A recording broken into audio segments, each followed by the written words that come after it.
कहना चाहेंगे सर, कुछ ही महीनों में विधानसभा के चुनाव हैं दिल्ली में, केजरीवाल जी वापसी कर रहे हैं, इस बार बदलाव चाहते हैं आप जैसे युवा? बदलाव बिल्कुल चाहते हैं और लोकतंत्र इसी का नाम है कि बदलाव हो। और दिल्ली की सड़कें जिस तरीके से हर जगह पानी नज़र आता है, दिल्ली की सड़कों पर लोग चल नहीं सकते। इनके विधायक चोरी पर, कहीं ना कहीं बदतमीज़ी पर, गुंडागर्दी पर और कहीं ना कहीं मक्कारी पर उतरे हुए हैं। इनके विधायक धमकियां देते हैं, लोगों को डराते हैं और इनकी जो सरकार है वो मकारा और कहीं ना कहीं निकम्मी सरकार में इसे कहूँगा, जो कि दिल्ली के अंदर लगातार आपने देखा होगा जिस तरीके से शराब के ठेके लगातार चले, दिल्ली के अंदर आबकारी नीति आई, उसके बाद उस नीति को वापस ले लिया गया। उस आबकारी नीति घोटाले मामले में अरविंद केजरीवाल तक जेल गए और इनकी पूरी पार्टी जिस तरीके से प्रोपेगेंडा चलाती है और जिस तरीके से अभी दिल्ली की नई मुख्यमंत्री बनी आतिशी पर भी कई सारे आरोप लगते आए हैं कि इनकी जो फैमिली है वो कहीं ना कहीं अफजल जैसे आतंकवादी का पक्ष लेती हुई नजर आ रही थी। तो ऐसी पार्टी को तो हम बिल्कुल नहीं चाहेंगे कि ऐसी पार्टी को मौका मिले और दिल्ली की जनता ने अब ठान लिया है कि इनको अब वापस झाड़ू से घटेड़ते खदेड़ते इनको अब वापस भेजना है। सर एक सवाल है, एक और है मेरा आपसे, आप जैसे युवा हैं, केजरीवाल जी जब भी कहीं बाहर जाते हैं अपने आप को जनता के भी संबोधित करते हैं, वो हवाला देते हैं कि शिक्षा मॉडल बहुत बेहतर कर दिया दिल्ली का।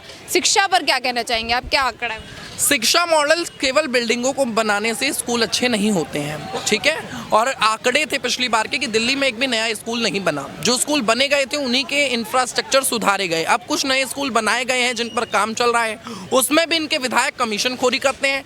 लगातार चोरी का, कमीशन खोरी का काम दिल्ली में हो रहा है। इनके कई विधायकों पर टिकट बांटने को लेकर आरोप लगते रहे हैं। लगातार चोरी के, सीनाजोरी के अलग अलग आरोप इनके विधायकों के ऊपर लगते रहते हैं। तो मुझे तो साफ तौर से यही लगता है कि शिक्षा मॉडल की जो बात कही जाती है, दिल्ली में ग्राउंड जीरो पर कोई शिक्षा मॉडल नहीं है। सिर्फ एक बिल्डिंग को बना देने से कोई शिक्षा मॉडल अच्छा नहीं होता है मैडम। हॉस्पिटलों के हालात ऐसे हैं कि हॉस्पिटल में जो दाल दी जाती है, सरकारी हॉस्पिटल जो दिल्ली सरकार के हैं, संजय गांधी हॉस्पिटल की मैं बात कर रहा हूँ, वहाँ पर जो दाल दी जाती है ना, वो दाल कम पानी ज़्यादा नज़र आती है। यहाँ के वॉशरूम इतने गंदे होते हैं। सरकारी हॉस्पिटलों में इंसान कम, कुत्ते ज़्यादा फ्लोरों पे नज़र आते हैं मैम। अच्छा, ये सरकारी अस्पतालों की जो मोहल्ला क्लिनिक है, फ्री में दवाइयाँ दी जाती है, फ्री में इलाज होता है, मोहल्ला क्लिनिक्स का क्या है यहाँ पे स्टेटस? अंदर अगर जाओ, किसी को इमरजेंसी है तो कहेंगे आधार कार्ड दिखाओ। सरकारी हॉस्पिटल में जाते हैं, हमने अपना नाम बताया, हमें पर्ची मिल जाती है और हम आराम से अपना इलाज करा सकते हैं। इनके मोहल्ला क्लिनिक में पहले आधार कार्ड दो, फिर नंबर दो, एक डाटा पूरा तैयार मुझे लगता है ये लोग कर रहे हैं। ये डाटा तैयार कर रहे हैं, उनके नंबर लेकर ये अपना वोट बैंक बना रहे हैं। आखिर ये मतलब कौन सा है? ये आधार कार्ड इलाज के लिए लेने का मतलब कौन सा है?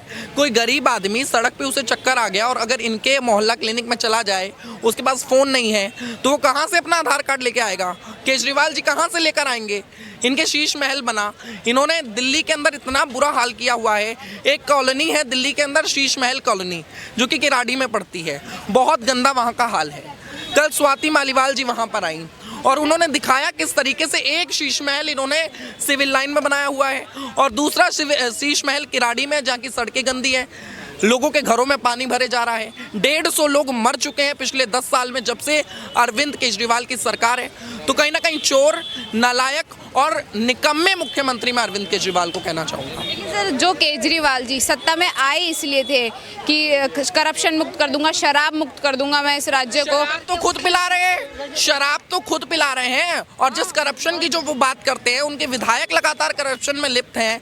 सत्येंद्र जैन जेल रहकर आए हैं, मनीष सिसोदिया जेल रहकर आए हैं, अरविंद केजरीवाल भी अभी जेल रहकर आए हैं और इनके अलग अलग मंत्री रडार पर हैं। ये छुपते घूम रहे हैं, इनको बचानी पड़ रही है अपनी इज्जत, इनको इज्जत बचाते घूमना पड़ रहा है। ये जो इस्तीफा दिया है ना, ये जो इस्तीफा दिया है, ये मजबूरी है, ये मंजूरी नहीं है, ये मजबूरी है मैडम। दिल्ली का बेटा कहते हैं खुद को केजरीवाल जी, और बोलते हैं हम जनता की अदालत में जाएंगे, जनता इंसाफ करेगी, दोबारा सत्ता में आएंगे। बेटा नहीं है, दिल्ली का बेटा नहीं है। ठेके जो चला रहे हैं ना, ठेका माफिया जो है, आबकारी नीति के जो माफिया हैं, भू माफिया जो दिल्ली के हैं, ये उनके नेता हैं। इनके विधायक लगातार जमीनों पर कब्जे करवाते हैं दिल्ली के अंदर, लगातार बुरे हाल किए हुए हैं। और मैं दिल्ली का एक वोटर होने के नाते कहना चाहूँगा, केजरीवाल साहब, दिल्ली के कई ऐसे इलाके हैं, किराड़ी में शीश महल कॉलोनी में आपका पोस्टर लगाया गया है कि अगर आप और आपके विधायक ऋतुराज झा अगर वहाँ पर आते हैं तो आपका जूतों की माला से स्वागत किया जाएगा।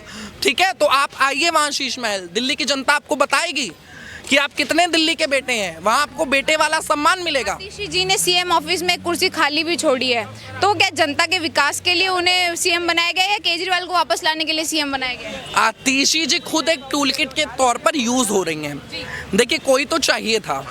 अब इन भ्रष्टाचारियों की सबसे सगी बहन है आतिशी, ठीक है, तो अपनी बहन जी को इस वक्त कुर्सी पर बिठा दिया है। अब उनके जो भाई हैं, अब वो दोबारा से अगर उनकी सरकार आती है तो वो फिर से बहन जी जो है वो अपने भाई को कुर्सी दे देंगी। तो ये आदान प्रदान है कुर्सी का।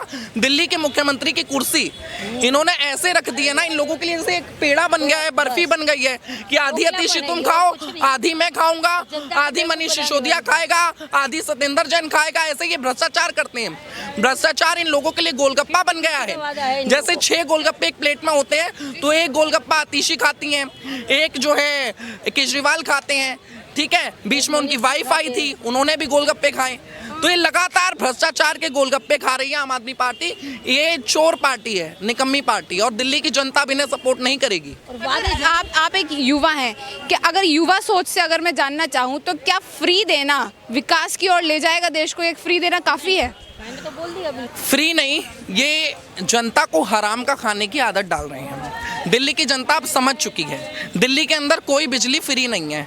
ये एक नंबर की चोर सरकार है, और अब दिल्ली के बिल आने शुरू हो गए हैं और बिल दुगने दाम पर आ रहे हैं। और ये लोग झूठे झूठे वादे करते हैं। ये लोग दिल्ली की जनता को मूर्ख बनाते हैं। दिल्ली के अंदर शराब चलवाते हैं, बाय वन गेट वन शराब बेची जाती है। 25 साल से उम्र घटाकर 21 साल कर दी जाती है शराब खरीदने वालों की। तो इन चोरों के बारे में क्या कहा जाए? हाँ, तो ये कोई विकास नहीं होगा। बदलाव होगा, मतलब बदलाव होगा, 110% बदलाव होगा। मैं आपसे भी एक दो सवाल करना चाहूँगी। मैं क्या कहना चाहेंगी, जो बसें मुफ्त में करी हैं महिलाओं के लिए, बिजली पानी मुफ्त देना आप सही समझते हैं? आप एक महिला हैं, घर संभालती हैं, क्या मुफ्त देना काफ़ी है? मैडम देखो, मुफ्त की तो कोई भी चीज़ ठीक नहीं होती। आजकल तो कोई मुफ्त की सलाह लेना भी नहीं चाहता, ये तो फिर भी एक सर्विस है, ठीक है। और मुफ्त की क्या बात करें, दिल्ली में तो टॉयलेट जाने के ही पैसे लगते हैं। अगर इतने ही थे, दिल्ली में वॉशरूम बनवा देते मुफ्त के, उनकी क्लीनिंग ही करवा देते। और जो चीज़ें पहले से ही मुफ्त में चल रही है, जैसे हॉस्पिटल, उनको ही साफ़ करवा लो ना पहले। आप मुफ्त की चीज़ें देने की आदत मत डालो लोगों को ना। हम तो नहीं चाहते हमें कुछ मुफ्त में दे। क्या हम इतना खर्चा करते हैं, क्या 20 रुपए की हम टिकट नहीं खरीद सकते हैं? ये तो आप उनको एक तरीके का पैरालाइज जैसी स्टेज पर ला रहे हो, तुमने उसको बैसाखी दे दी मुफ्त की, ठीक है। मुफ्त की शिक्षा दो ना, लेकिन शिक्षा का भी एक स्टैंडर्ड भी तो दो ना। मुफ्त की चीज़ कभी अच्छी होती ही नहीं है। क्यों नहीं पढ़ाते मुफ्त के सरकारी स्कूल में अपने बच्चों को? ये तो कहते हैं हमारा शिक्षा का नंबर 1 मॉडल है पूरे विश्व में। तो क्यों नहीं सब सारे एमएलओ के बच्चे पढ़ रहे हैं? क्यों नहीं इनके निगम पार्षदों के बच्चे उन स्कूलों में जा रहे हैं? ये उनके बच्चे तो नहीं जा रहे, आम पब्लिक के बच्चे तो पढ़ने जा रहे हैं ना। तो इतने अच्छा शिक्षा मॉडल है, तो केजरीवाल जी अपने सारे विधायकों को बोले कि अपने बच्चों का एडमिशन यहाँ कराओ, गवर्नमेंट स्कूल में कराओ, दिल्ली गवर्नमेंट स्कूल में कराओ। सेम सवाल जो सरकारी अस्पताल है उन पे भी है कि सर फ्री इलाज है। जब ट्रीटमेंट लेना होता है तो ये क्यों जाके मैक्स जैसे हॉस्पिटल में भर्ती हो जाते हैं? क्यों अपोलो में चले जाते हैं? जाओ ना दिल्ली के संजय गांधी हॉस्पिटल के अंदर, आपको बेड मिल जाए तो बहुत बड़ी बात होगी। अगर बेड मिल जाए तो जनता वहाँ पे इलाज लेना छोड़ देगी। हमें तो बेड ही नहीं मिलता। एक बेड लेने के लिए डॉक्टर्स बातें करते रहते हैं, पेशेंट रो रहा है, तड़प रहा है, ठीक है। डॉक्टर्स ये कहते हैं कि मतलब कोई अनोखा दर्द है क्या? सब कोई तो होता है, कौन सी बड़ी बात है? पथरी का ही तो दर्द है मैडम। मेरे साथ खुद ऐसा एक बार हुआ था, मेरे को स्टोन का दर्द था। रात को 2:30 बजे मैं डॉक्टर के पास गई, डॉक्टर गॉसिप करने में लगे, बातों में लगे। मैंने कहा अरे सर मेरे को बहुत पेन है, पथरी का दर्द है। कोई बात नहीं, तो हो जाता है, कौन सी बड़ी बात है? ये होता है। तो ऐसी मैडम मुफ्त की हमें कोई चीज़ नहीं चाहिए। हमें पैसों की मिल जाए, लेकिन कम से कम क्वालिटी तो अच्छी मिल जाए चीज़ की। और सवाल है कि अगर हम दिल्ली की बात करें, देश की राजधानी दिल्ली, यहाँ जैसी साफ सफाई बरकरार होनी चाहिए, जैसा दिल्ली को दिखना चाहिए, वैसा छोड़ा गया। मैडम मैं तो ये कहूँगी कि जो वो कहते हैं ना कि जैसे जो काम मोदी जी करेंगे उसका ये व्यक्ति अपोजिट करेगा। मैं किसी की भक्त नहीं हूँ, पहली बात। लेकिन हाँ, अगर उस व्यक्ति ने स्वच्छता की बात करी थी, तो स्वच्छता तो बहुत अच्छी चीज़ होती है। सफाई से रहेंगे तो हम बीमार भी नहीं पड़ेंगे, हमें हॉस्पिटल भी नहीं जाना पड़ेगा, ठीक है ना। हम अपनी जॉब पे भी जा पाएंगे, वहाँ पे भी हमें ऑफ नहीं लेना पड़ेगा। तो सफाई रखना तो बहुत अच्छी चीज़ होती है। लेकिन इन्होंने तो एमसीडी को अपने हाथ में लेके दिल्ली को और गंदा कर दिया। कर्मचारी दिखते ही नहीं है कहाँ पे हैं। एमसीडी कोई विभाग भी है, समझ में ही नहीं आता, ठीक है। एमसीडी नाम की चीज़ नहीं है दिल्ली में, सिर्फ एक टैग मिला हुआ है एमसीडी, लंदन पेरिस बनाने की बात करी थी उन्होंने दिल्ली को। मैडम ऐसा है, अगर लंदन पेरिस ऐसा होता ना तो हमें चाहिए ही नहीं, और जो हमें चाहिए ही नहीं। इनका एक नारा था, लंदन पेरिस आप छोड़िए, इनका एक नारा था एमसीडी चुनावों में। केजरीवाल कहते थे, पोस्टर लगे थे बड़े बड़े कि दिल्ली के में कूड़े के पहाड़ों को हटाना है और एमसीडी में अरविंद केजरीवाल को लाना है। एमसीडी में अरविंद केजरीवाल आ गए, उनको 1 साल पूरा हो गया, अब दूसरा ये उनका दूसरा साल चल रहा है। अब ऐसे में सवाल ही खड़ा होता है कि क्या दिल्ली के अलग अलग इलाकों में जो 3 कूड़े के पहाड़ थे, ओखला, भलसवा और गाजीपुर, इन 3 पहाड़ों के अलावा मैं आपको बताता हूं कि दिल्ली के कितने लोकल ऐसी जगह हैं।